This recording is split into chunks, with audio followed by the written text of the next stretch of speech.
Hello guys, আসসালামু আলাইকুম। আজকে একটা বড় সড়ো একটা ব্লগ বানালাম। তো আপনারা দেখতে পাচ্ছেন এই জায়গায় হচ্ছে আমি একটা বই নিয়ে আসছি। তো সেটার মধ্যে হচ্ছে এক সাইডে হচ্ছে মক্কার পরিচয়, এই যে মক্কার পরিচয়, আর এক সাইডে হচ্ছে মানে মদিনার পরিচয়।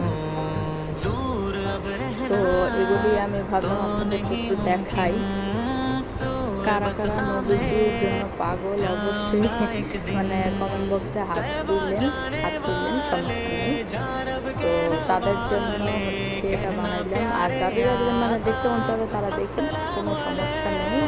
এটা অনেক সুন্দর, মানে আমার কাছে অনেক ভালো লাগছে। ভাবলাম একটা ভিডিও করে সবাইকে দেখাই যে কি কি আছে না না আছে, কোন জায়গায় মিলবো বা ওজন সেগুলো যে দেখতে পাচ্ছেন।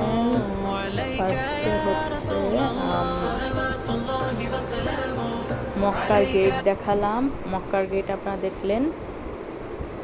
তারপর হচ্ছে আমি দেখালাম রাসূল সাল্লাল্লাহু আলাইহি ওয়াসাল্লামের রওজাটাও দেখেছেন আপনারা।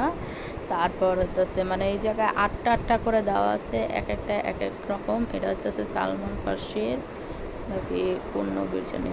এই যে তারপর দ্বিতীয়ত দেখালাম কাবা শরীফের দরজা, তৃতীয়ত দেখালাম কাবা শরীফের ভিতরের দৃশ্য। তারপর হচ্ছে মানে এগুলি আমার কাছে অনেক বেশি ভালো লাগছে, আমি ভাবলাম আপনাদেরকেও একটু দেখাই। এগুলি অনেক সুন্দর। তারপর জিয়াউল জিন্নাহ রাসূল সাল্লাল্লাহু আলাইহি ওয়াসাল্লামের মিম্বর, সালমান ফার্সি রাহমাতুল্লাহ আলাইহির খেজুর বাগান, মদিনার ইলেকট্রিক ছাতা, আবু আইয়ুব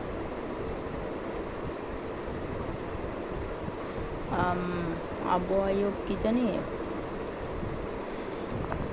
আপনারা দেখতে থাকেন।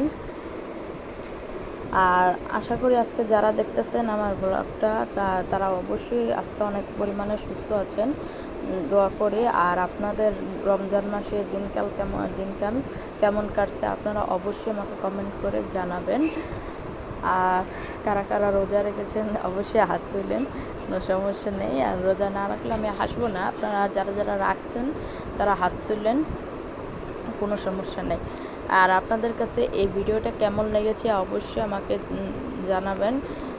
তো এই দেখতে পাচ্ছেন 7 নম্বরে যে জান্নাতুল বাকি মানে ওই জায়গায় মানে মানুষ মরার জন্য মানে পাগল হয়ে উঠছে।